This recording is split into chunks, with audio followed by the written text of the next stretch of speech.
Good evening, everyone. My name is Aravik Ashkaran. I am the founder and director at Ari Literature Foundation.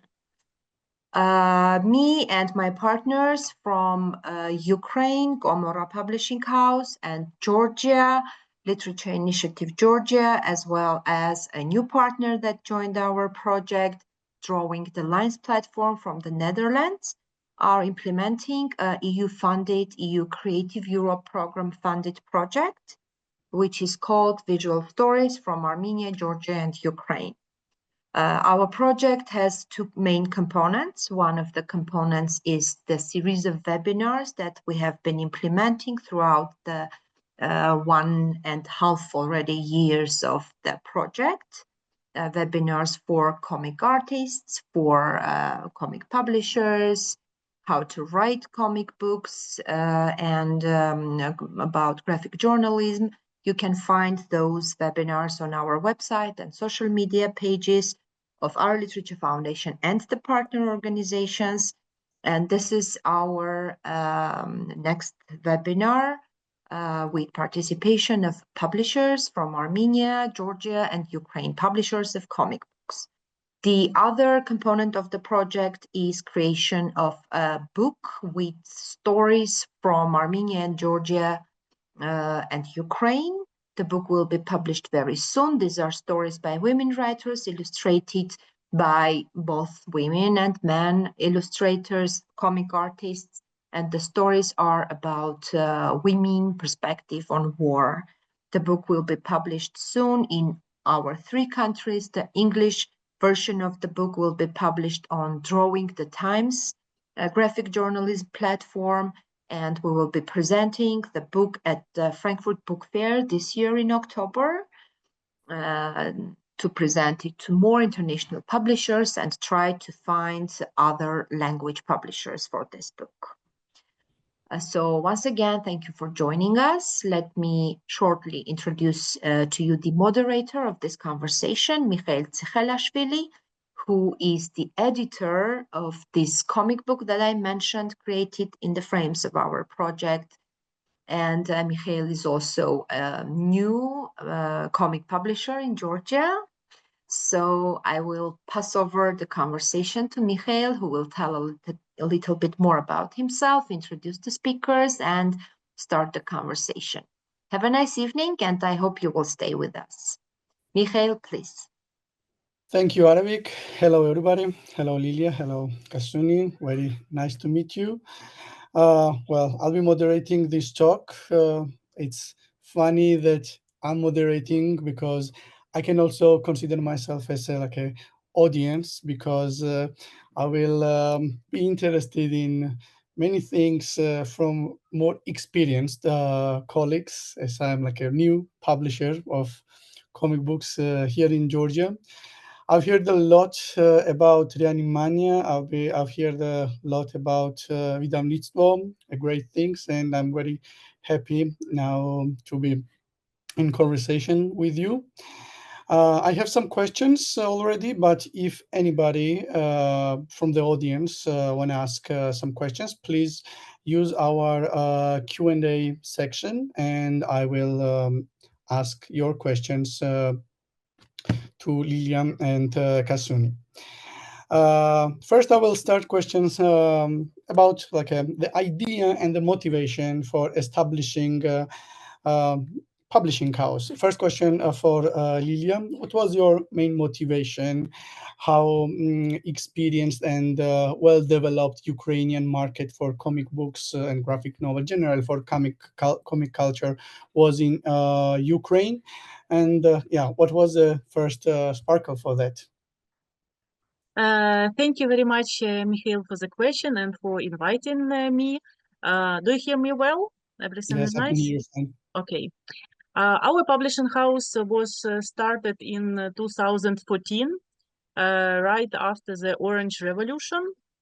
And our publishing house is founded by 2 people. It's me and my partner, Elia Strungovsky. And actually, we did not start our publishing house as a comic book publisher. Firstly, it was social social book publisher for children. For example, we were publishing mostly Scandinavian books about adulthood, about how to speak with children about death, and other topics which were not popular on the Ukrainian children market. We also published children queer book, and it was also a scandal. And only 2 years later, like in 2016, we decided to start publishing comics.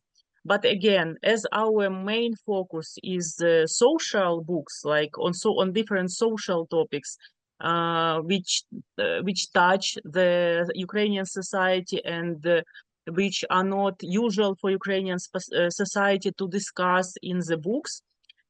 So we decided that our comic books will also be of social direction. And we started firstly with Persepolis by Marjan Satrapi. Then we were going with Mouse by Art Spiegelman.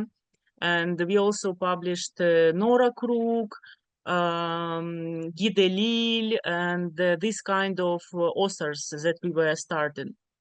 Why we started this? Because at the time when we founded our publishing house, the comic book market in Ukraine was not that active, and there were not many translated comics at all. Because the problem was mainly because by the full-scale invasion from Russia to Ukraine, we had a lot of Russian language books on Ukrainian market. And if we had comic books, most of them were in Russian language and published in Russia, because we were a big market for Russia in terms of comic books. And but we are publishing only in Ukrainian language. And so we started publishing books in Ukrainian language. And by the moment we started this again, people were not ready for, Ukrainian audience was not ready for this type of books. And in order to be able to sell these books, we needed to firstly educate that comics are not entertainment as well. Because Ukrainian readers were absolutely sure, and still many of them are sure, that comics books is something funny, something stupid, which doesn't have any good idea or social idea. And it is quite difficult to promote comic books in Ukraine, especially now during the war, because at some period of time before full-scale invasion, there was a period like for 2 or 3 years when we started seeing growth of Ukrainian comics books and translations. But unfortunately now, the market is really declining. And I see the problem why it is so, because for some reason, many readers of comic books were men. And our main audience of buying comic books were people from the IT industry, because they had money. They could allow buying expensive books, because comics are never cheap books. It's always it always cost money. But now, when the war started, it's not a priority, and many men are now at war. And it means that our core audience for comic books, it's not there, because they have another priority, which we fully support and understand. But in terms of comic books market, it goes low now, unfortunately. I see. So it's very interesting that the main target audience and main readership is like a specific age and interest of men who now are fighting on the front. That's well, you mentioned Persepolis, you mentioned Mouse, and I understand more or less your editorial policy. Actually, that's funny. How I discovered your publishing house was that I was searching for a Ukrainian edition of Mouse I myself also am translator of Maus into Georgian and Persepolis. Wow. So Wow. I remember like in Georgia, it started with these two books as well. And yeah, and I discovered that Maus is published by Wydawnictwo. And I was like, yeah, okay, but which Wydawnictwo? Because the one we don't know, Wydawnictwo in Ukrainian means publishing house, right? So Yeah. and then, well, I realized that that was very interesting choice of naming. So tell me a little bit more about why did you decide to name your publishing house Wydawnictwo, and how did you expand during these years? Because, well, you started as two people, right? And I guess you have more people now in a publishing company. To name the company Wydawnictwo was an idea from Elia Strangowski, my other business partner. And the idea behind this is that publishing house, like calling publishing house Wydawnictwo, is like ultimate name for publishing house. You know, like publishing house, it's a publishing house. For example, in I think in Denmark, in Iceland, and there are in some other Scandinavian-speaking countries, there are publishing houses which are called forlag, which is absolutely the same as publishing house.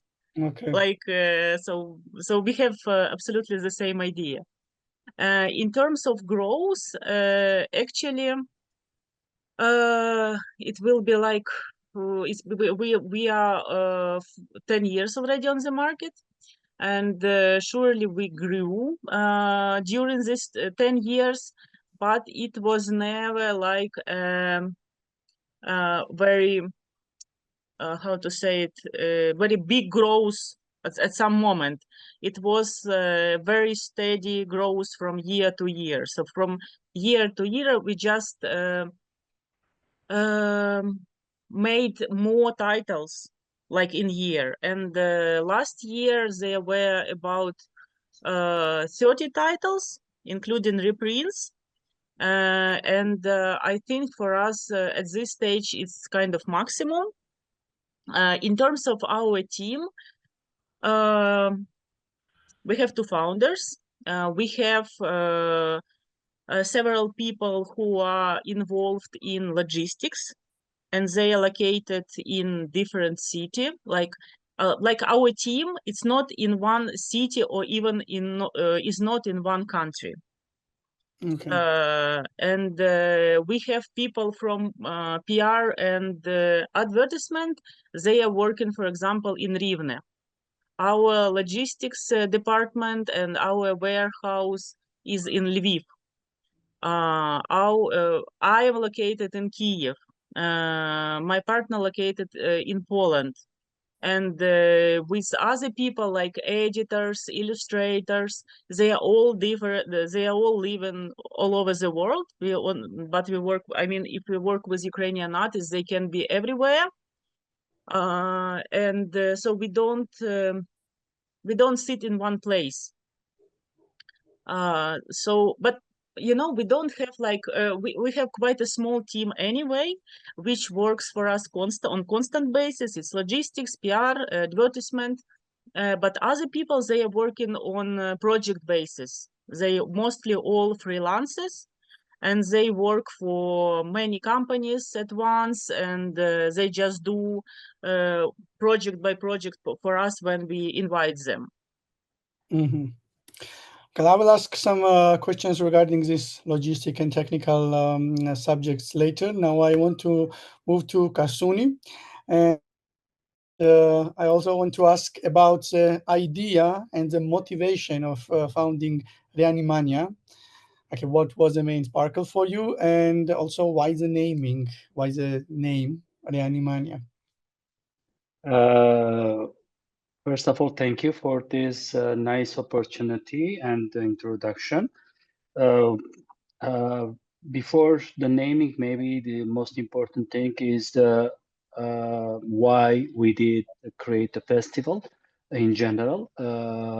Because we felt 17 years ago, actually it is the 17th edition this year, but we and personally me, I started to think about this festival 20 years ago.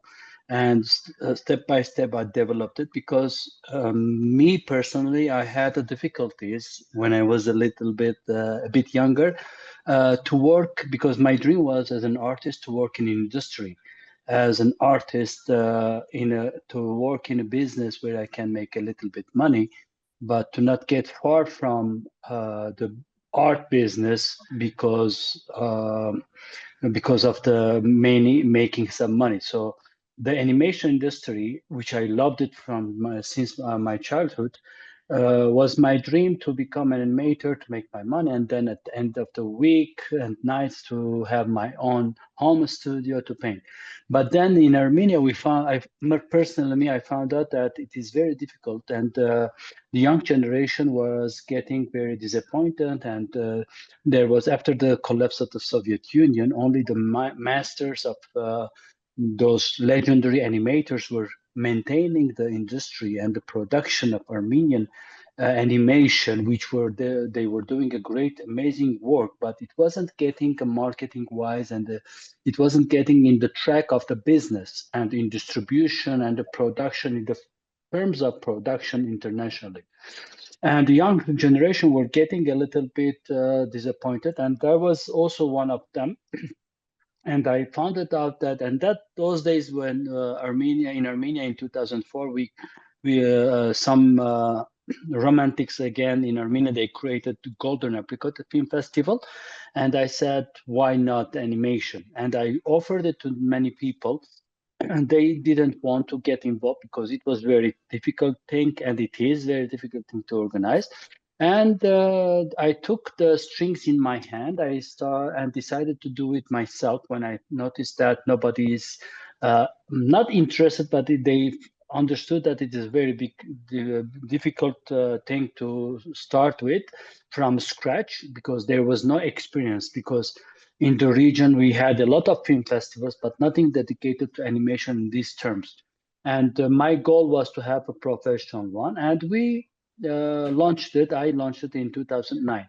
So that was the main goal, to develop the skills and to encourage and to internationally introduce the Armenian animation, and to bring the international experts and colleagues and professions to Armenia, and to share experience, and to not wait our presence on an international stage to exchange some experience, but to create our own international stage where we can invite the international experts to share their experience with us, and they take from us as well. Because for today we have almost 90 years of animation history, which means an experience, which means an knowledge. And we would like not to only receive, but also to share. And that was the main topic. And fortunately, and I'm proud of it, without any humbling, I can say that in 17 years of this festival, we had some kind of results. And we have now those kids, I could name them kids, who were coming to the festival as volunteers, and who were supporting me. And some of them, they came to become my students, because I was also teaching animation separately in my studio for young people, because I studied in art and animation school in West England, and then internship in the Titmouse Animation Studio in New York. So I had this, plus I studied with Rob Sahakian, one of the most legendary animators in the world. And those students now, they run their own studios in Armenia, and they are even better than me, which I am very proudly, can I say, in both cases, internationally, communication and production, and technically, etc., which makes me very happy. So this is the goal. And why I call it Reanimania, because the main reason was I was thinking we need to reanimate, to bring it to life. That's what the slogan of Reanimania is. Life is a picture, bring the picture to life. Okay. And up to date is the same slogan, we never change it. And it's kind of reanimation, but we moved out the reanimation and we left it on the Reanimania because it combines between reanimation of and the maniac of animators, animation manias, you know, the sick people in animation and animation art. And also, it's when the main logo that we created in 2000, I created myself actually, because I did almost everything, unfortunately, because we had a lack of money and nobody believed in the project. And I had to do a lot of things myself, even bringing the red carpet in front of the festival door and even sweeping it. First years were very difficult. Now, thank God, we have a lot of believers and a lot of volunteers and companies supporting us. But and when you read, of course, now we rebranded the logo. We call it now RIA Festival shortly. But when you go and open the parenthesis, it's Reanimania Internet. But we call it RIA Festival, and I will come to that as well. So the old logo, when you look it from far, and all international guests, they've been failing in this trick that they were reading in Armenia for some reason.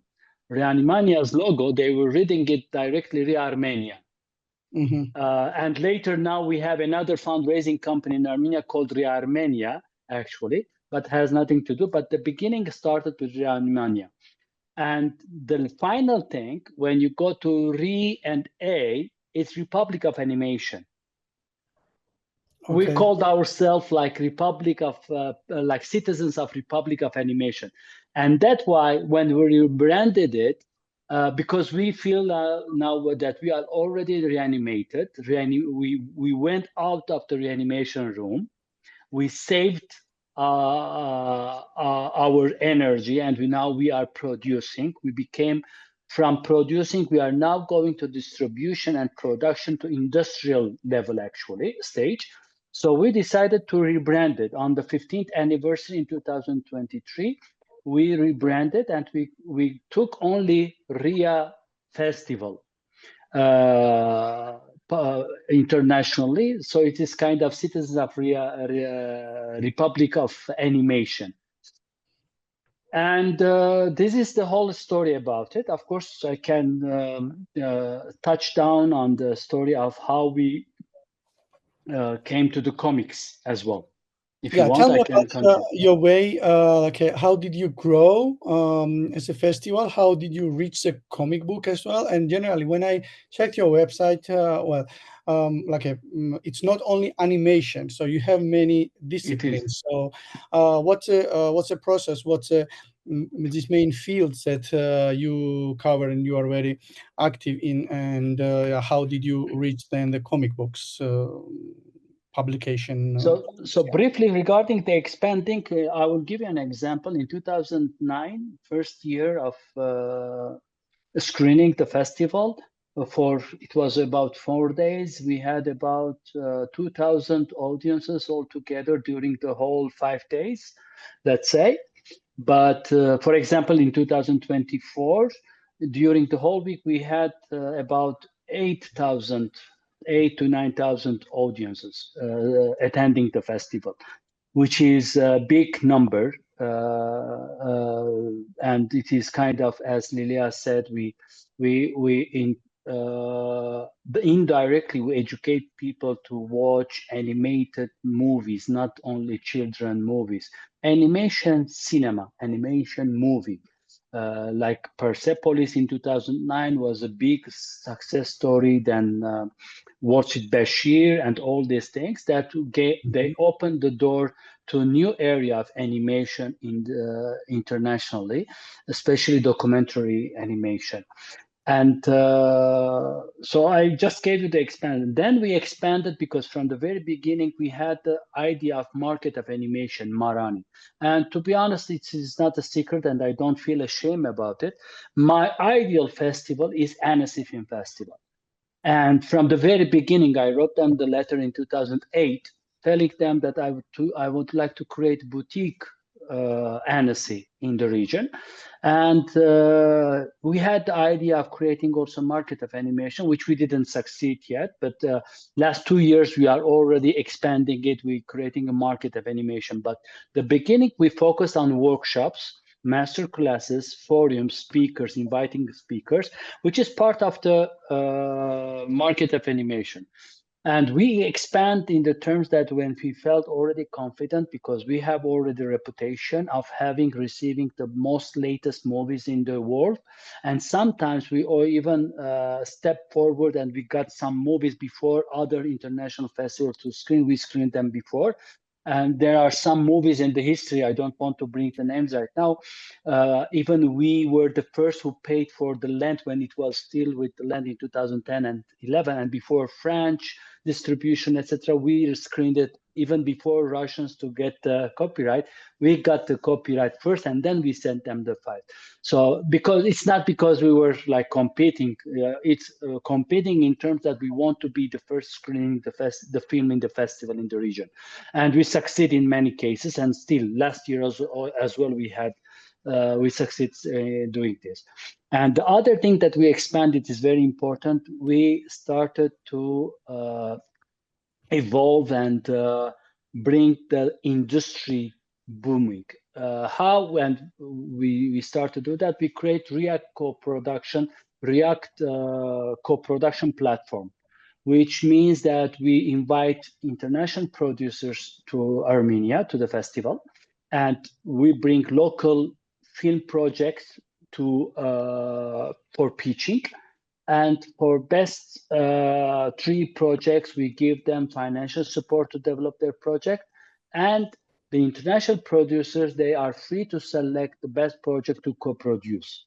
And this year, it is the 3rd edition of the React co-production platform, which is very successful. I don't want to open the secrets, but next year we'll hear more about React co-production platform because it is really successful. And we are now testing it still locally. But I promise next, maybe 2026, we will start to open it for regional pitching and project presentations. So this is regarding the expanding the festival from showcase to industrial booming festival. And the 3rd thing is the comics. Fortunately, and we're lucky to have a huge name called Jean Mardikian, Monsieur Jean Mardikian from Angoulême. Monsieur Jean Mardikian was one of the 3 people who created Angoulême Comics Festival a long time ago. And he is, of course, from the name, we know that he is originally Armenian. In 2008, before RIA Festival, he created Bande Dessinée Comics Festival in Armenia. For some reason, after 2012, they couldn't continue for some technical reasons, mainly. And in 2015, I had the feeling that if we don't maintain the professionalism of this thing, any other people will take over it and they will do festivals for money and for fame. And with the permission of Mr. Jean Mardikian, who passed away a few years ago, I took his permission and I obtained the name of the comics in the festival as well. And I said, we are going to do also the comics because the comics and the animation are very combined and very matched together because most of the storyboard artists are the comics artists and vice versa. And a lot of films we have now, either they come, a lot of movies, they are animated because their main sources is a comics book, or there are a lot of comics book, they come from animation. So they are too much related. So we decided to, especially also that the market is not that big in Armenia, as it is in France, to have separate city like Annecy for festival animation and then Angoulême for comics. So we decided until we get spreading the world, until we get more audiences for both things, we combine them. And we combined in 2015 the comics as well. So we started to exhibit most famous books that we know, and especially because a lot of Armenians, in diaspora, they are involved in anime, in comics books, and they were lucky us. We had a lot of, we found out a lot of books, French or original English or German, etc. But they are related with Armenian stories. So we start to exhibit these books until 2023. And 2023, we we launched a local national comics competition. And first year we had about 20 submissions. And last year we had about 27 submissions or something, but mainly 14 people competed. And our goal is to find the best comics, contemporary young comic artists, and to give them money, financial awards to develop their projects. And for the first place, we give them more money to publish their book, actually. And it's became another success story now. This is the third year now we are going to do it in 2025. And but we understood something else, that, okay, we have young, since last 20 years, we know that we have a lot of young and contrary to the Ukrainians, mostly the talented comics artists in Armenia were girls. Most of them girls, like 90% of them are ladies, women are artists, and up to date. If we bring 10 artists, comics artists, 8 or 9 of them are ladies. So, and we are lucky for this, because they are so aggressively talented and wide, open-minded ladies that working in industry. And but we found out that these old people who are in the industry and trying to publish and create projects, they have lack of resources. For example, materials to read. As Lilia said, that if they find the best, if they are lucky, they will find something either in English or mostly in Russian. And for some reason, comics is not spread that much in Armenia, the reading of comics book. So 2 years ago, I came up with the idea, which was my actually dream, used to be my dream for years, to create a publishing, I don't call it yet publishing house, to publish comics book, international comics book in Armenian. And that was going to support the young generation to read materials from their own mother tongue. After, of course, if they know the German or English or French, they are free to read in that languages. But it will make it easier for them to reach for these materials. And I started 3-4 years ago to promote about this idea. And luckily, I had some believers and partners to support the project. And 2023, we translated the first book called The Boxer for Reinhard Kleist. I think he was in Georgia as well a few years ago. Yeah, we shared a couple He's of good things. Friend of mine. Yes, he was good friend of mine. And in 2020, we did a project. He was supposed to come, and we were supposed to translate at that time. And we had a concert to organize with him, because he was drawing, and in the same time. I saw the video. It's really cool, really awesome. Yes. And unfortunately, because of the COVID and then the war, we couldn't invite him personally at that time. So in 2003, finally, we bring the picture to life. We invited him, and we translated the book. And the second book was, again, as I said, we have a lot of stories and diasporan Armenians. And the new book was published last year in May, about Misak Manouchian, one of the French Armenian revolutionary who fought the Nazis in World War II in France as a French revolutionary person, and he's very famous in France. And we found out there's a new book about him. It's very strong comic book, and done by two, DJ Moran and Cherkezian. He's an Armenian illustrator. And we got the copyright from Dupuis to translate and publish it. We published the second book, and this year we have additional 4 books that we are translating them now, and they are in the process. And soon we will have them published in October during the festival to present them. That's- But I can give one name now that we are translate. I can give the 3 books that 100% now are in the process. One is The Wrinkles of Paco Roca from Spain, which has also animation film. So I especially selected this film because we already screened it years ago, and I just want to show to our public that these books and animation are related, comics and animation related. The second book is for Fermín Solés, Buñuel in the Labyrinth of the Turtles. This book, we are translating it about Buñuel, the famous director, documentary film director. It's already in process. The third book is about, again, one of the famous comics artists from France, Armenian originally, from Lebanon originally, Charles Berberian. Education, Oriental Education. This book is very keen to his heart, and also for me, because I'm also originally from Middle East, from Syria and Lebanon. So it is kind of this interesting story.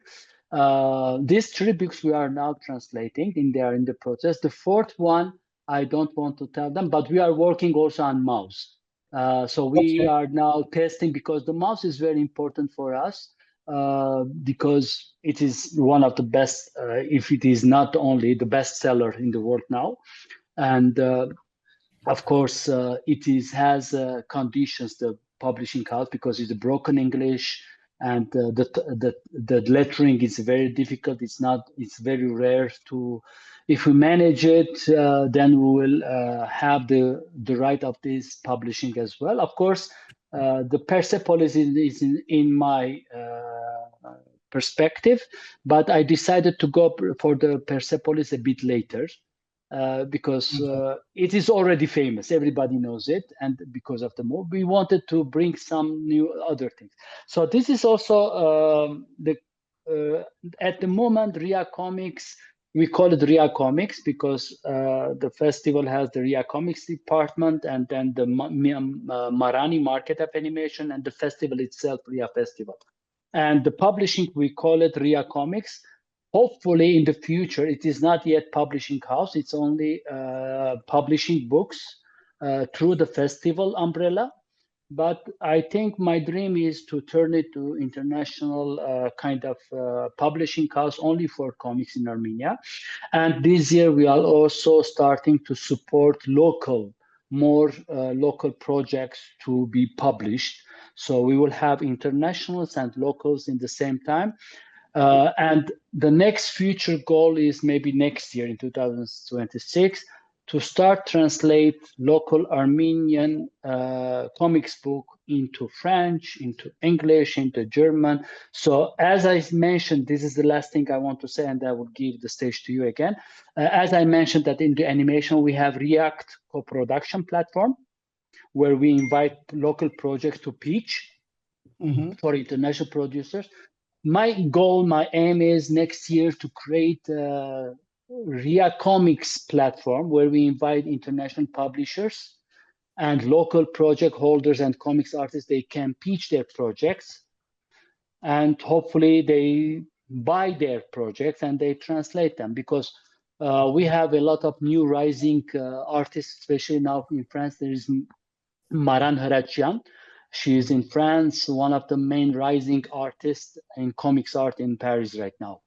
So I think not only I do believe that there are a lot of Georgians and Ukrainians, these artists, they have to go internationally. If you want to learn from them, they have to know us as well. So we have to exchange the culture. Yeah, I understand like what is kind of also challenge in our regions is that we need to take care about the reputations of the comic books as well, like Lilia was saying, that everybody thinks it's only a superhero stuff, only funny stories, stuff like that. And with this kind of editorial policies, we try to kind of raise its reputation, because many people, at least in among Georgian readership, many people still question the literary merit of the genre. So we need very, very careful editorial policies regarding that, because if we cannot shift this perception regarding comic books, then it might end up as a business failure, as a failed idea of the publishing business, failed attempt. But there is also one very interesting challenge we all three face. That's our alphabet, our unique way of working into this, because this is a really big challenge to do the new lettering, to redesign everything. So let's start with Lilia. How big the challenge it is for you to engineer the new fonts for all the comic books? Okay, what is the process? How does this process make the whole publication process longer? And obviously, it is very expensive process as well. And with all these distribution channel challenges as well, how business-wise, how do you also maintain such, I can say, affordable cover price? Because I've checked on your publishing website, and the cover price was really, really affordable. So we have these extra costs because of our alphabets. And how do we deal with this? Thank you very much, Mikhail, and thank you for saying that the prices for our books affordable, because many our readers, vice versa, they consider that the prices are too high, and we should understand that, especially now as we are living in the state of war, and people don't have much money now, and they have less and less with each day, because a lot of money goes for donations to the army, and it means that books are not in the priority as many other products as well. In terms of lettering and calligraphy, we are one of those crazy publishers who really pay attention to it. And there are, for example, we only use fonts that were designed especially, we mostly use fonts that were especially designed for us, for our publishing house. And no other publishing house can use the fonts that we have. And that's why our books are quite recognizable, because we are publishing not only comic books, but we also publish fiction and young adult novels. And when people see our books, they understand this is a book by publishing house, because we have a very specific and narrow fonts for us. Mm-hmm. When we speak about comic books, and when we speak about translations, when there are a lot of comics books which are written by the authors with their signings. And in this case, we have two policies. First policy, especially when it is very strict from the right holder or from the author, that the font should be very, very equal, or handwriting should be very, very equal to what it was in the original. And in this case, we quite often hire people for calligraphing the whole comics. And sure, it makes it much more expensive, for sure, from one side. But from another side, we heard a lot from the authors that our Ukrainian edition looks better than the originals sometimes. And it is really the truth. And we hire absolutely different people for this. Also, we hire people who are making fonts and it's also different people. It's not like one person who are making a font for us. And we try to compete on this, but unfortunately, actually, it's not business wise in terms of commercial success, because the book becomes much more expensive. And how we make affordable price, that our like percentage, our margin on the book becomes less, because we understand that from one side we are fighting from making a very quality book, which would be very close to the original, and from another side we understand that we cannot put the price which will be good for us from commercial side, but it will be absolutely bad for readers, and we will not have sales for this book, which means that the whole print run will be on the in our warehouse for months, years, etc. And the other type of cooperation is when we try to find the font which is closest, for example, for the lettering of the author, and in this case, sure, it's much cheaper. But any case, I cannot say that anyway we can get the full margin on comic books, and this is a problem. For example, even with books, when we just use fonts, and when we choose a really, because we are trying to choose bestsellers, which are bestsellers on other markets, but very often on Ukrainian markets, they mean nothing at all for the audience, despite the advertisement which we do, despite the meetings with the author. For example, you all know, I think you all know Brecht Evans and his work Panther, which is the most famous of his work, and it sells like 1,000 and 1,000 copies around the world. And when we published it in Ukraine, people were looking at it, oh, it's so beautiful, you know, but it's such a strange topic, maybe we will not take it, maybe we will not afford it. And finally we had to like make a sale on this book, like huge sale, and only then we could sell this 1,000 copies, which we were selling for like 2 years, I think, or even more. And it's not normal, you know, because I just sometimes I'm sorry, but today is a bit depressive day for me, because of there were a huge shelling of Kiev this night, and many residential houses were burned, and people died. And unfortunately, it is very difficult to live in this situation when you hide with your children in the corridor, and you don't know whether, I'm sorry, and you don't know whether you will wake up or no this morning. And at the same time, you need to run your business, and you need to try to sell books which you don't feel that people really need it at this time. So unfortunately, it is a very quite difficult time for us. I'm very sorry for being so emotional. I am not like that usually. No worries, no problem.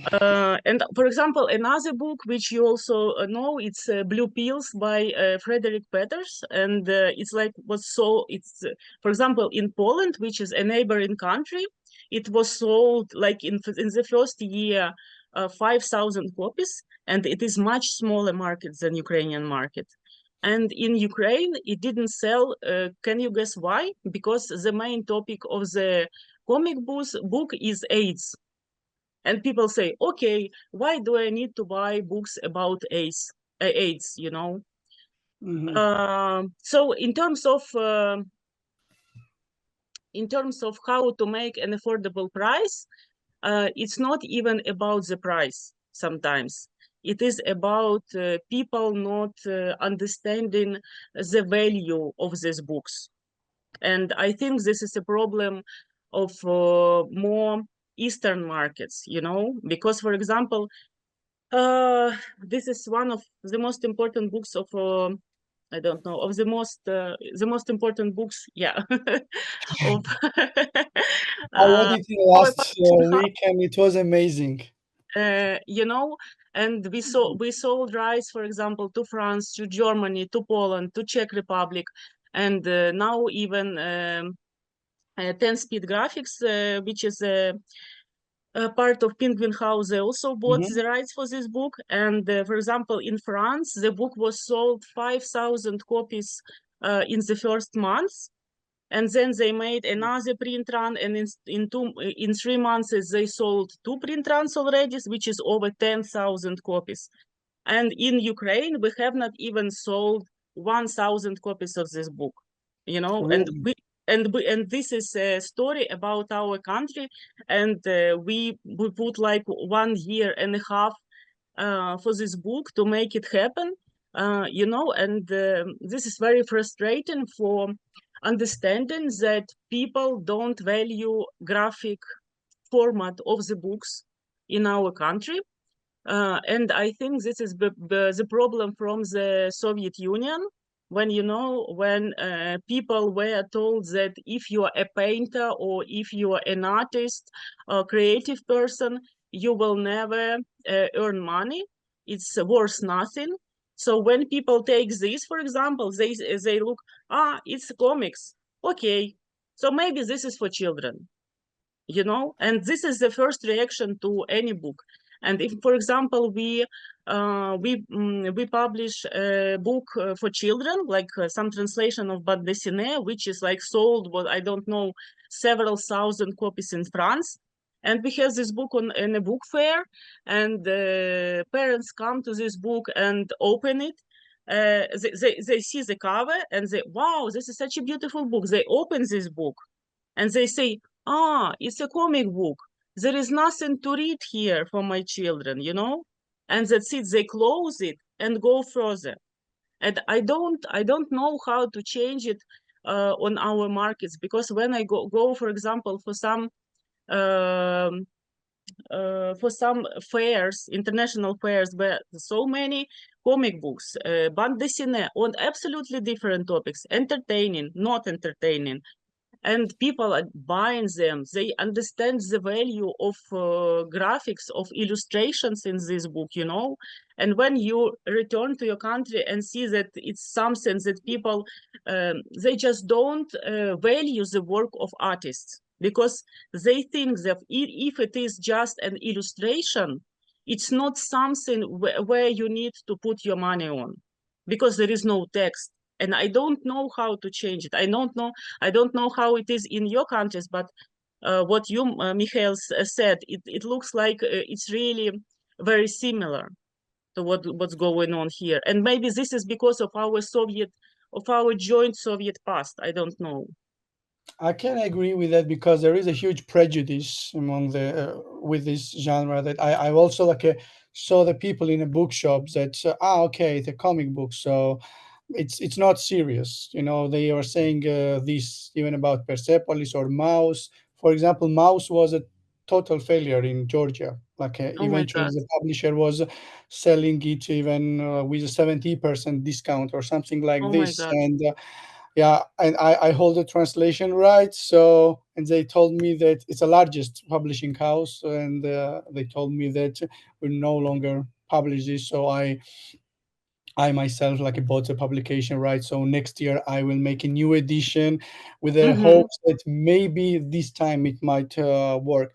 But yeah, generally, well, there's being a publisher of a comic books. It's not just just being a publisher, because our market remains very conservative, and it remains very traditional. So unless it is children's comic book, people don't take it very seriously. So we need to work on their a mindset, to change their mindset, change their attitude regarding the comic books. And that's why I think that a really strong editorial policies, that might be the key, because they are a huge bestsellers in European countries, in US, but that might not work in our country. So we need to find those specific topics as well.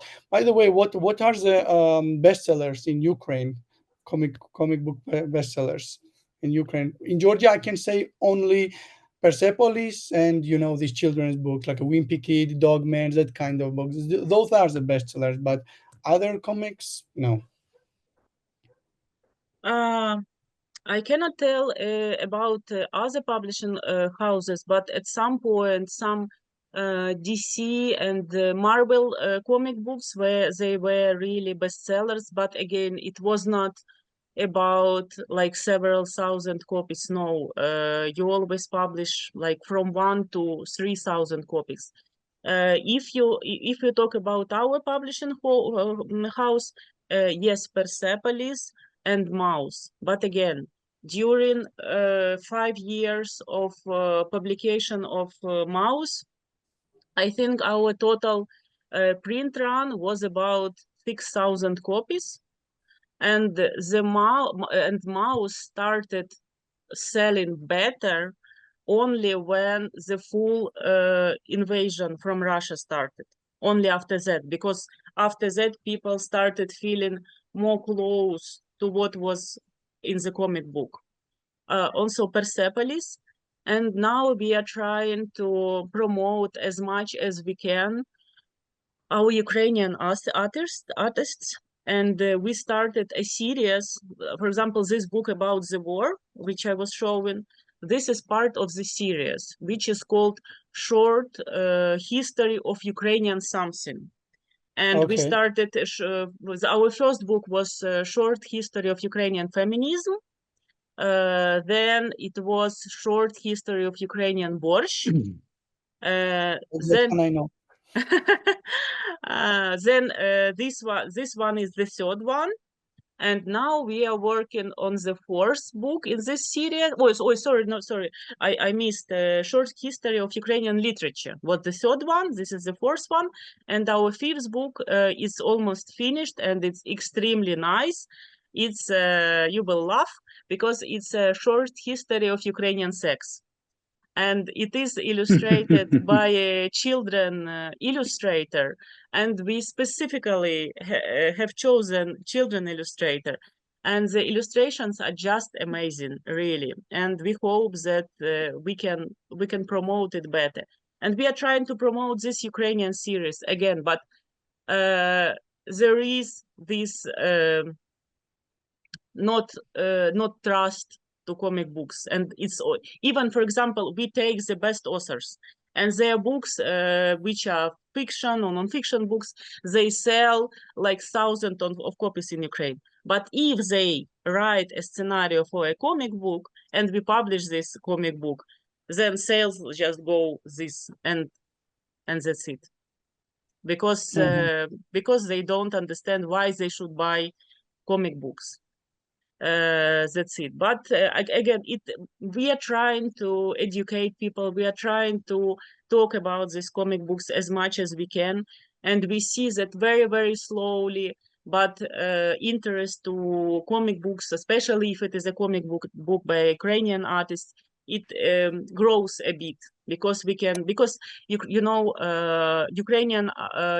authors, they can meet with audience, they can make presentations, they can talk about this book in the way which, for example, foreign authors cannot, because they're in other countries, and people like getting signatures on the book, so presentations get audience, and then we are able to sell this book.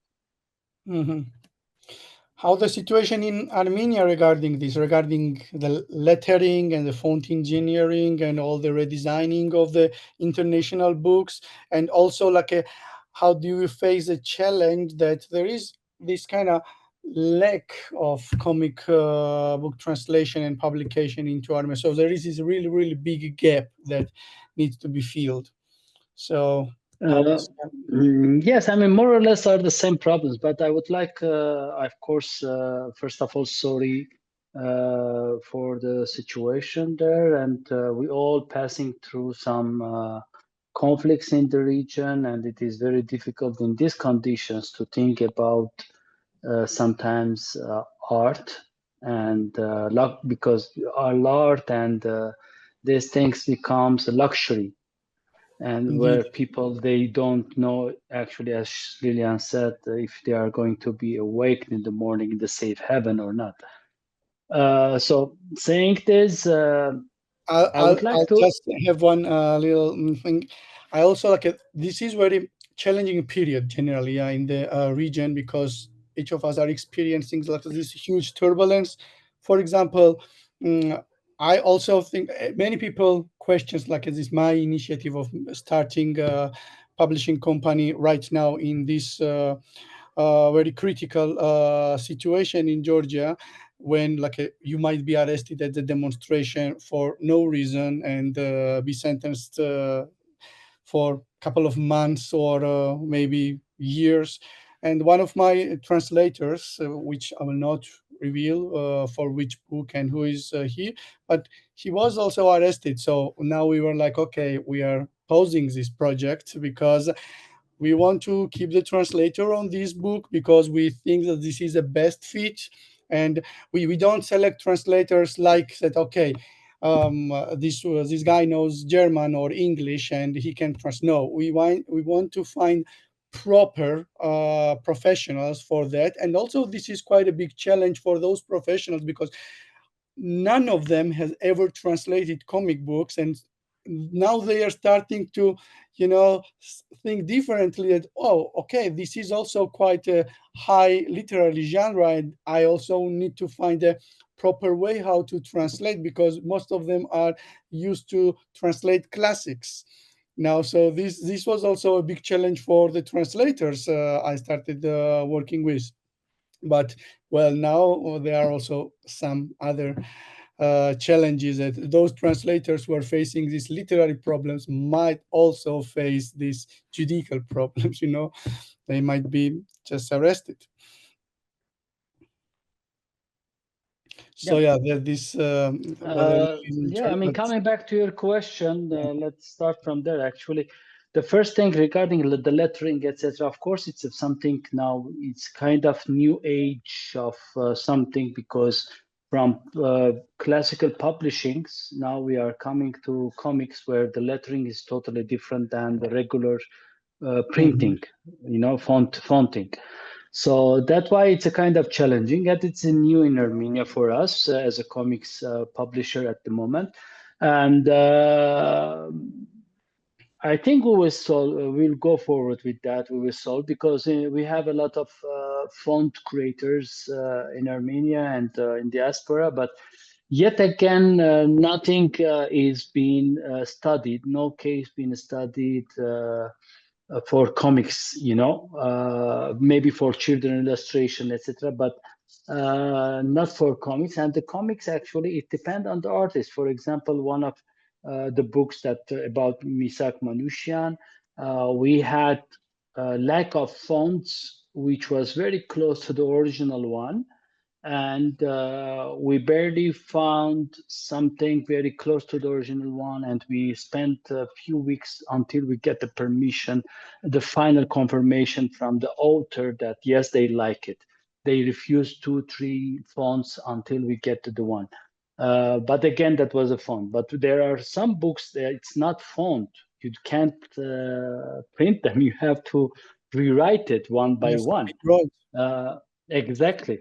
So this is, again, I mean, this is solvable. It's all about education and culture. The second thing is regarding the market. Actually, I don't say that we have a market for comics art. It will be a kind of a big lie, say, oh, no, we have a...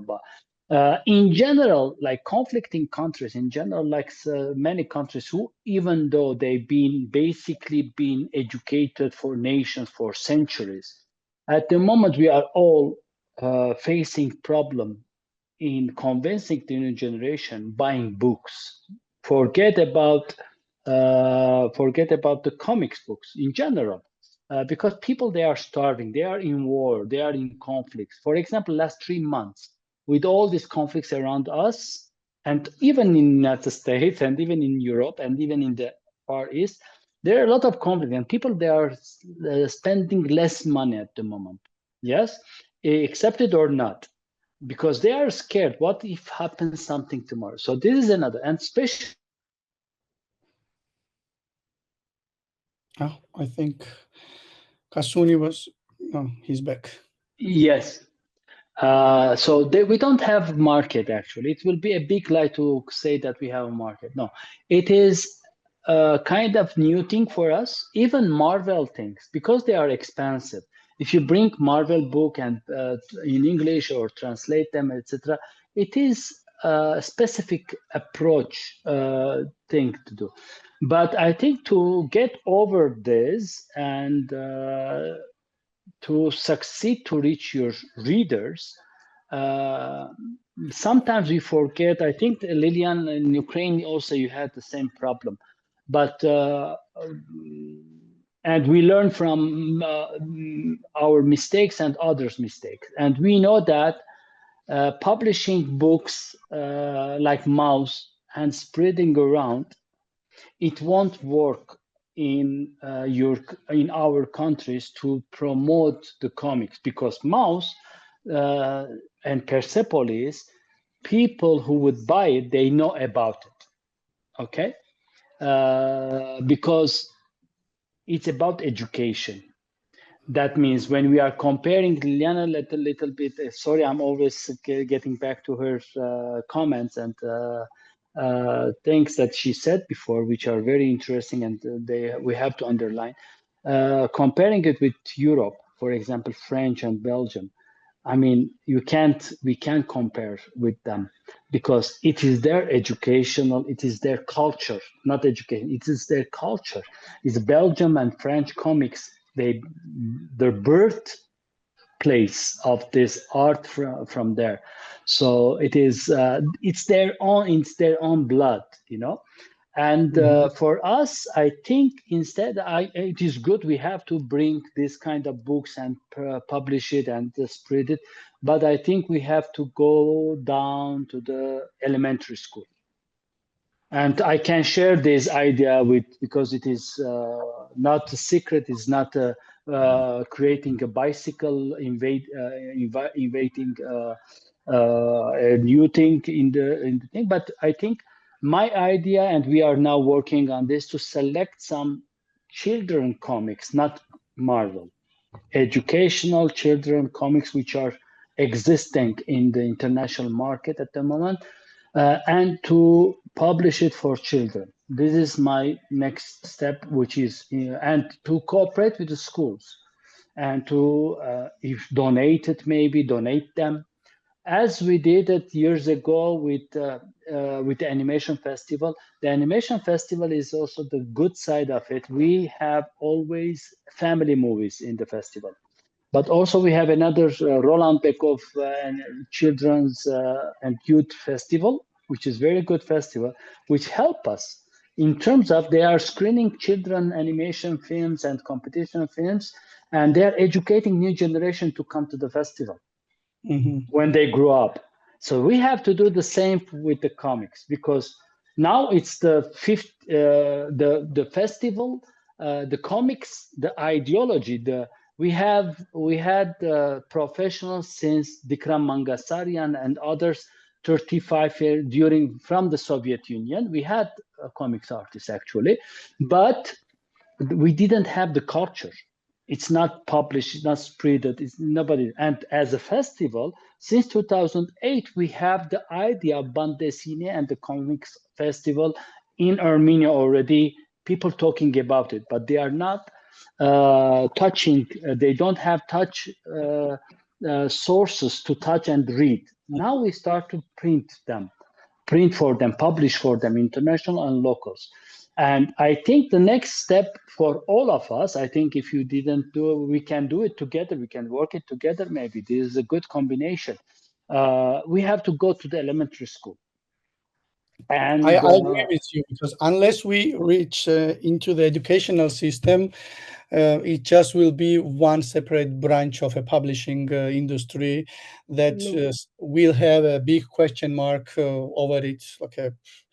Exactly. So, for example, I have 6 years old son. we every night, we read books, story, fairy tale, etc. Recently, I start to read for him.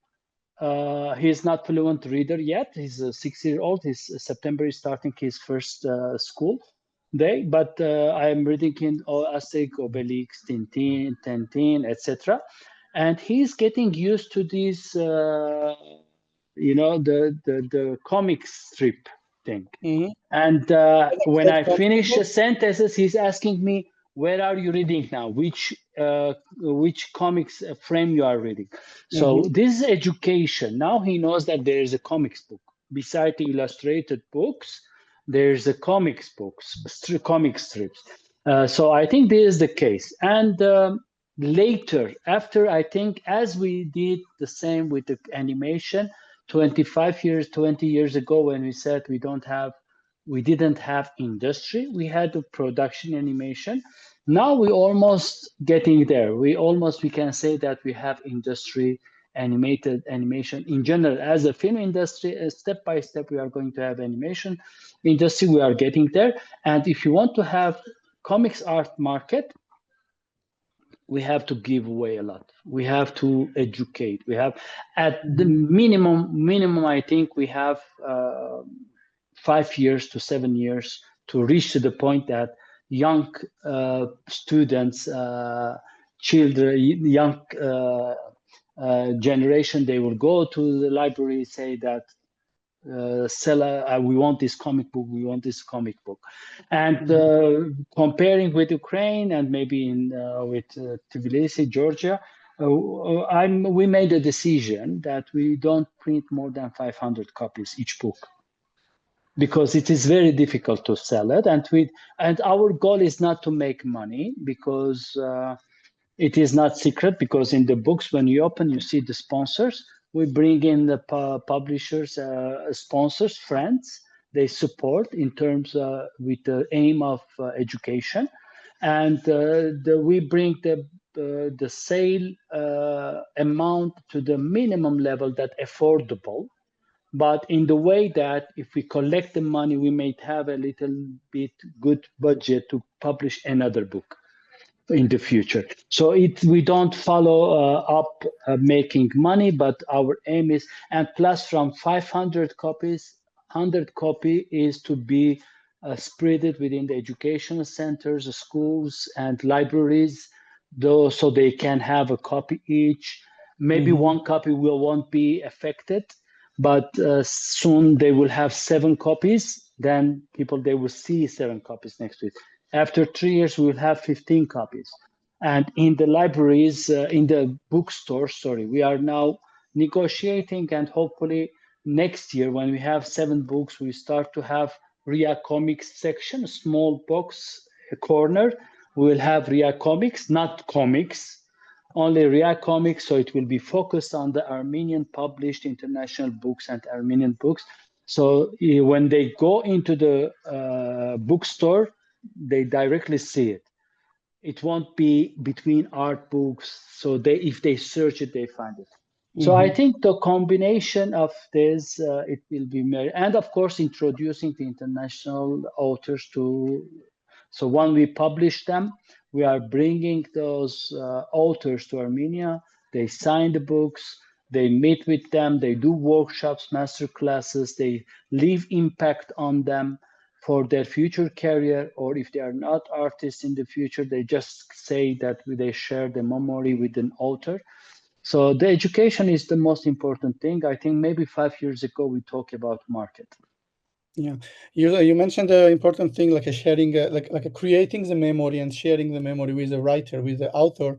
That's very important. For example, my editorial publishing policy is that we need to try to have at least one author every year, because it will help us to develop this culture.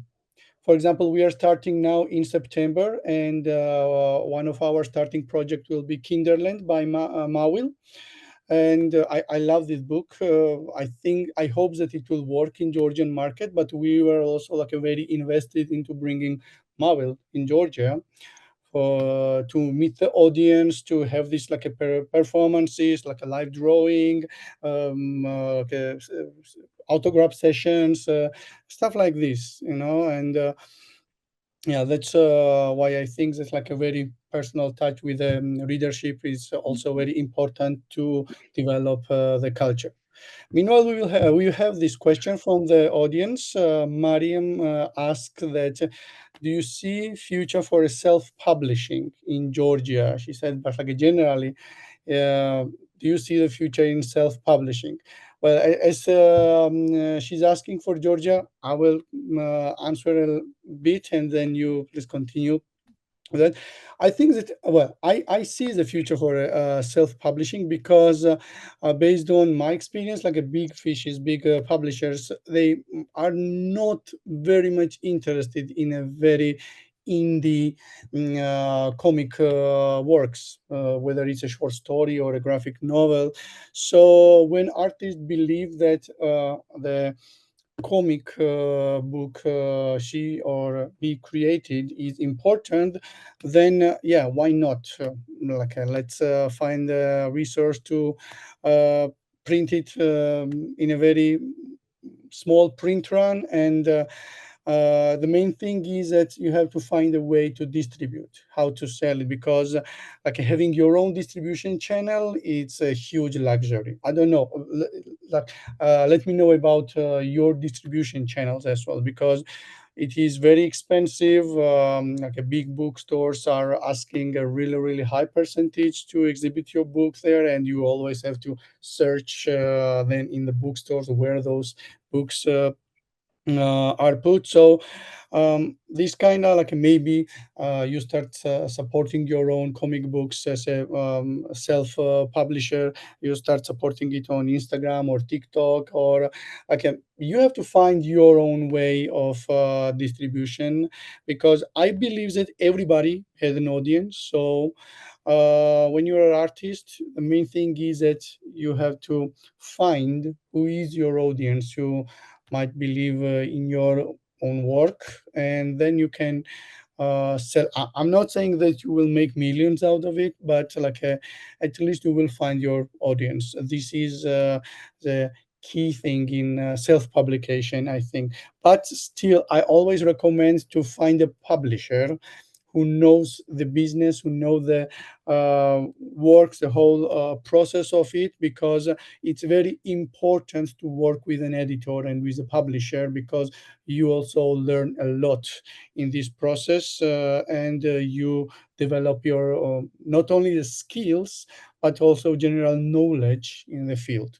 That is my answer to that question. And yeah, please enrich this.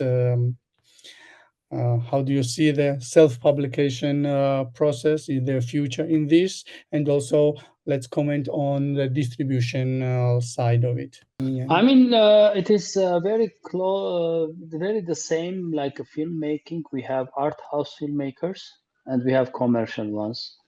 And even art house filmmakers, when sometimes when they do their own films, and because it's very difficult for them. But again, it's about hard working and commitment. Then you become commercial somehow. And we have a lot of examples, commercial books and commercial authors in classical novel writers, that sometimes they come up with their new books and nobody reads later because they are famous, but their new book is not interesting. Internationally, I mean, we know Orhan Pamuk from Turkey that everybody reads, but he has some books that we don't follow up. But he has that book, we read them like a Bible. Every time he has books that I read it twice or three times at least. But and this is the case. It's not if you are a writer. I know lately I was in India, and the young man he wanted to ask me a question. I was a panelist about AI and animation, etc. And he said, he was young, and I said, I'm a former filmmaker. And it was crazy. I said, how old are you? He said it was 25 years and younger maybe. I said, listen, once you are a filmmaker, you can't become a farmer, because a filmmaker, it's not a profession that you obtain it. It is you. It's the same as an author. One, if you are a writer, you will write if you publish it or not. But again, as you gave advice, of course, if you don't have the opportunity and the publishing house is not believing in you because you are a new figure and doesn't know if you are going to be sold, they don't want to invest, etc. Again, still you can bring them as advisors, the distributors, you bring them as an advisors, you bring their names in it, and they will automatically take the responsibility to save their names and help you. So this is a good trick to work if you are new writers and you are self-publisher. You bring names. Of course, you have to be convincing them, and your piece of work, art, must be worth it for them as well. They have to have common thing with you. So this is my advice, actually. And Lilia, what would you say about this? As regards distribution in Ukraine, it's a big problem for Ukrainian book market because it works the way that not like in Europe, for example, when you are a publisher, your aim is to publish the book, and your aim is not to be the seller of your book, because they have big distributors and they take books and they put it everywhere, and they are responsible for selling, and there are schemes where they give advances to the publishers when they take the books. And Ukraine, it doesn't work that way. If you are a publisher, you do all the chain, like from the very beginning to the final reader. And when you're a big publisher, it's a lesser challenge for you. But if you're a small publisher, for you, sometimes this becomes accomplishable, because you need to invest into your book, to pay all the parties, to publish the book. When you publish the book, you need to give it to bookshops, and bookshops, they want like 40 to 50% discount. You give it to them, and as you said, you don't know where your book will be displayed in the bookshop, especially if it is a big network. You cannot control that your book is really displayed well. And then when they sell something, they will pay you these bits of what they sold, you know? And you are in the position when you always need to invest and wait for some bestseller, which will help you to earn money. And this is the reason why big publishing houses started to open their own network of bookshops. And this became quite popular. So if you're a big publishing house, they started opening bookshops in big cities of Ukraine. And sometimes they take books from other publishers and sometimes not. And this is not like they want to do it, but because they need to sell this amount of books, they are publishing, because there are no normal distributors on our market. This is how it works. And how much is like in print runs? What's the number of print runs of the kind of regular print run? For small publishers like we, it's from 1,000 to 3,000, and 3,000 if it is really some manga or some Ukrainian author that we believe that it will sell well. But it's quite rare for small publisher to have this print run, because usually we don't have this financial capacity to print like 3,000 in one how to say it like at once, yeah. At once. But for big publishers, for example, if there are some popular titles, they can print 30,000, 10,000. and they are distributing it via their bookshops, website, festivals, and other big bookshop networks. Mhm. And well, as we are challenging to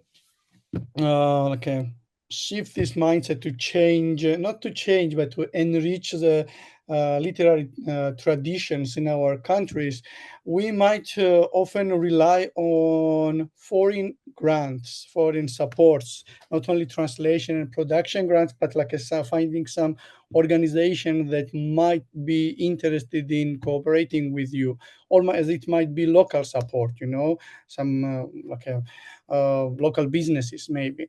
So in your case, how strongly do you rely on foreign grants, and what might be well, I understand that now the times are very challenging, so local businesses might not be open for cooperating and for supporting publishing industry. But what's the situation in Armenia regarding these local businesses, and in Ukraine, how strongly do you rely on translation grants, the subsidies, foreign subsidies? Should I go first, or? As you prefer. Regarding the foreign grants, you mean financial support? Mm-hmm. This is the thing. I know my total approach is a little bit different, because as I started with the festival, I will give you some little example that when I started with the festival, of course, the first door that we were knocking is the government ministry's door to support such a cultural thing, etc. Of course, beside that, they don't believe with this. They used to not believe in this modern art things, etc., animation, etc., because animation was for children, these things. So they didn't believe in it. And the second thing was they said, try first, succeed, give us success story, and then we talk about supporting financially. And where the support for years was very, very little budget that I don't want even to mention, because it is a shameful budget we used to get those days. So that's why I have this personal experience. First, I do succeeded myself internally.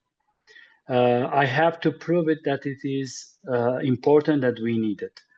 And we have some, and I go at the moment still, as I mentioned before, when we open these published books that we have, we go to the local supporters and sponsors or partners who in some way or another we convince them to invest in this in terms of the developing the skills and spreading the culture of the comics book. And of course, as Arevik knows, we have some international diasporan foundations that they support such a project, especially when we include them, the Western Armenian. The difficulty with Armenian is we have, accepted or not, we have two dialects, main big one. Western Armenian, which is occupied Turkey at the moment, the Western Armenian dialect that I come from, because I'm born in Syria and moved to Aleppo, to Armenia 25 years ago, to the eastern part. And we have Eastern and Western Armenia. And we are trying to maintain the Eastern Armenian as well. So this is another thing, that where we can find some partners to support, to preserve and maintain the Western Armenian as well. So I think once we succeed with proving what we are doing is right, then we go to internationally. And of course, when you go to international grants, there are some rules that you have to follow up. And for that, I think still it is early for us. And maybe I'm not a publishing house. That's why I'm sure there are some publishing houses, they have this experience, they are doing it, and Arvik maybe can tell more about it later when she has the time. But for us as Ria Comics, I think still we do believe that actually yes, we have as international grant. I have to admit and thank some people, which is the embassies, the ambassadors and embassies. Each book has its own country's ambassador and embassy. The French one, the Spanish one, etc. So there, if we can accept their financial support as a grant, yes, they are a grant because they want to split their own art as well into Armenian, and we are providing that bridge, bringing the Spanish one, and the Spanish partner is supporting in translating and publishing, not fully but partly, because as they do believe, we also believe that if you want to translate the Spanish book and publish it, you can't ask the Spanish partner to spend all the money by themselves. You have to have investment in it because it's becoming your own book already in Armenian. So that's why we do believe we thank all the ambassadors and the embassies that are supporting. They are the international grant at the moment. But as a European media, for example, etc., other international grants, still we didn't knock the doors. I think once time come that we find the best way of the collaboration and the best fundamental of the collaboration that give us the clear motivation of this collaboration, then we do it. At the moment, it is local issue, bringing international art in it. So through the embassies, we are doing it, but not direct grants. Okay, and what's the experience with you, Lilia? We actually work with grants quite widely, and I need to say that without the grants, it would be quite challenging for us to survive.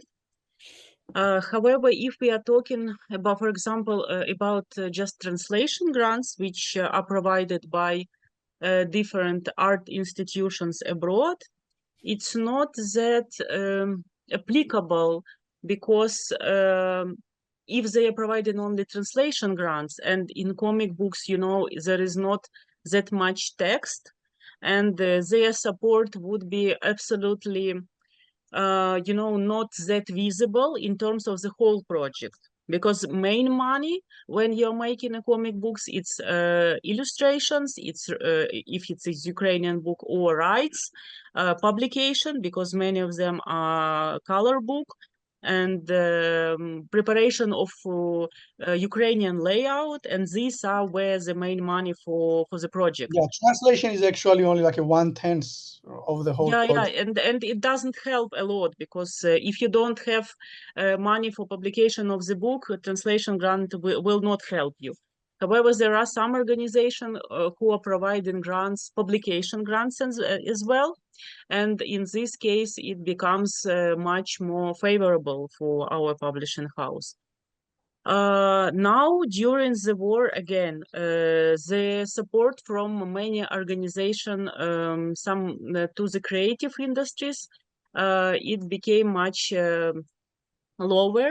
And for example, American support, American money, they just totally put it away. So, for example, we lost 2 projects because of that in the middle of the project, because they were supporting the project. And then when we needed to print, Trump came to power, he became a president, and support was withdrawn totally. And now we cannot print the book, even because they say that as it was supported by the American government, maybe they don't give a direct answer, but they don't allow to finish this product even for our money. And this is quite strange. And many organizations also give money rather to some other needs, military aid, etc. And there is much less aid for cultural industries, unfortunately. So now it's quite difficult to get grants, because before the war it was much easier, and there were more organizations who were able to provide grants for publishing. This is how the situation now. I understand. Yeah. Okay. Like we are reaching the end, and to wrap up, I will ask my last question. Like, what advices and recommendations you have for young, passionate people who are interested in starting their either festival or a publishing company for comics, for zines, zines, etc., etc. So, like, how can they use this passion as a fuel? You know, what would be your recommendations, your advices? Let's Lilia start first. Yeah, Yes. I can start. Thank you very much, Kasvani. I think people who want to make something, you just need to follow your dreams. And every day you need to make one little step toward your dream. And put it on your scale, saying that, for example, today the positive thing was that, and I reached that. And it means that now I'm much closer to my dreams. Also, they need to talk to as many people who are in the sphere as possible, because from when they are talking about what they want to reach, they can find good partners, or they can find advice on how to move further. And in this passion, I think that every person who has its passion, it will for sure succeed and get a dream, because they are moving towards it.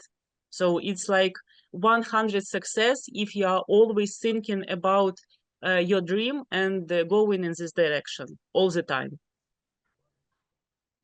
Even when you are in these very unprivileged situations, because there are always the danger that some big publishers might follow your steps as well and find out that okay, you know, this thing might work well and we'll do the same thing right now. So how can, well, I understand that you cannot be safe in this situation, but this is also the risk that you are taking while you are making this like tiny step toward your dreams, right? Yes, I understand, but I cannot decide for other people. I mean, but okay, if a person has a dream, but there is a challenging situation, would you propose him rather going in some better business focus or industry rather than following his dream? I don't think so, because if the person is going to another industry and not being passionate about it, it means that it will do it without love, without something that he likes. And I don't believe that such businesses succeed. I agree with you. The love and the passion is the core of this kind of business. It's my turn. What would be your recommendation, your advice? Of course, Lilia just underlined the most important elements that to have to believe in your dream and to follow up. But again, I don't know how it will be the best way to add something that's saying, you know, sometimes your personal dream, it's if it is a dream, just a dream, and it is a personal dream, it's your problem. It doesn't give anything to anyone. But I think our dream in these terms, as we were speaking, we found out that our dream is a general group dream.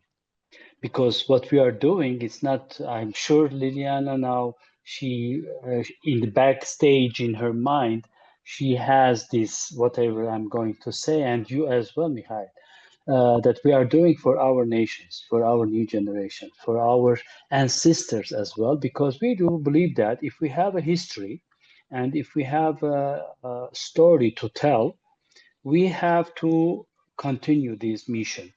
And yes, it is related, it's connected with our dreams, but it's our dream is also kind of our goal to reach for, because dream can you wake up and it's finished, but our goal has no end point, it's eternal. This day we had the animation and the comics, next day we have something else, but it's all related with our existential fight regarding spreading the world of, in our terms now, is a comics, it's animation, and all what we are doing is a language of humanity. And especially comics and animation, switch off the words, take off the letters from the comic strips. When you follow the comic strips, the storyboard, you understand the story.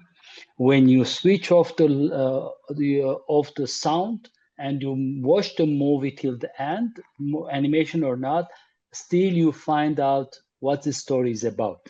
Yes, so it's a human international language what we are doing, and we take the starting point our nationality, which becomes internationality. Let's make a word playing around, and we bring all together humans together. So if we want others to understand us, we have to explain ourselves to them, and they have to listen to us, and to listen to us we have to start to respect us, and to respect ourselves is we have to have goals, and our goals must not be related with personal one egoistic goal, and the dream is the same. And I think that we are doing that, and we are good direction. And what is my advice is, whenever you are even writing a book for your personal story, remember, your story is going to be written by an Arabic person, an Ukrainian, maybe an Turkish, and maybe an American and French. And when they read it, they will feel that they have to feel that it's their own story. Even it is very local, very unique, very personal story. So this our goal has to be. From our location, we have to think wide. Never think about limiting your power, even though you will have wars, you have difficulties, you have bankruptcies, you have a lot of things. But once you have the goal, your dream will go on. So the main force is the goal, and your advice, never give up. The main advice is be never give up. If you want to succeed, and success doesn't come with money only. Success will come with reaching the goals, good or bad. And for that, you have to keep on always. And sometimes, me at this age, there are times that I say enough is enough. And when I sleep and when I woke up, I say, what? What means enough is enough? There's no enough, because once it is enough, then means I'm dead. I'm not living. So as it is the slogan, if you imagine a picture, every day of your life is a picture, every second of your life is a picture, you bring that picture to life. Just make it living and leave a heritage for a new generation, and that is the best dream that you can have later when you pass away. Thank you. Thank you for these passionate and honest answers. I'm very happy that Thank we you. had this conversation, and thanks to Arevik that organized this webinar. I hope that we will also meet in person in Reanimania and also in Yeah, I'm looking forward to Ukraine. see you in Animania.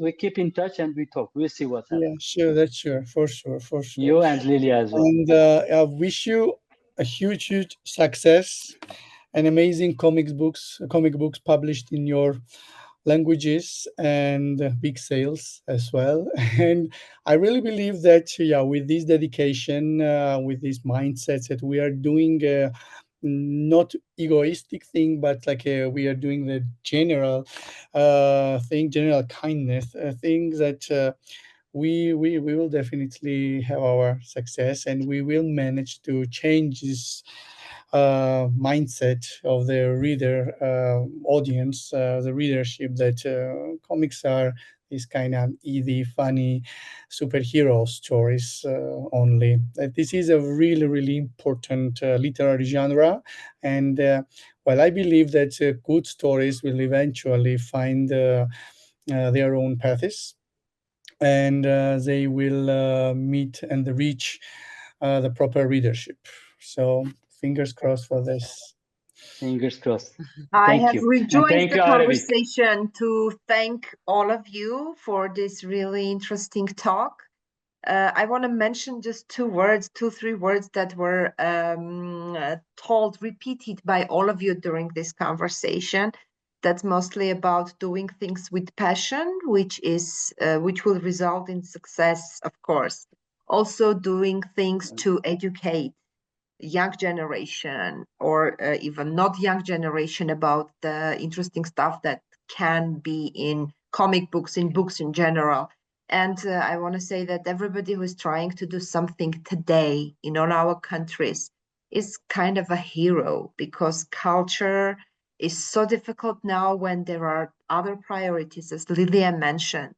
You know, all our countries has priorities which are connected with our security, with our freedoms, and with our general, well-being as people, as countries. So thank you very much for what you do. And I do hope that the listeners will figure out that comic books are not about cartoons and not about children, that comic books is an important genre to talk about very, very serious issues. So thank you again very much. And thank you those who were with us, and you can later watch the video again. Have a good night. Thank Thank you. you very Night. much for the discussion and for the invitation. It was really interesting. Thank you. Thank you. And please keep alive and safe, everyone. Hopefully see you soon on the online platform and maybe face to face. Thank you very much, Arabik. Thank you. Thank you all.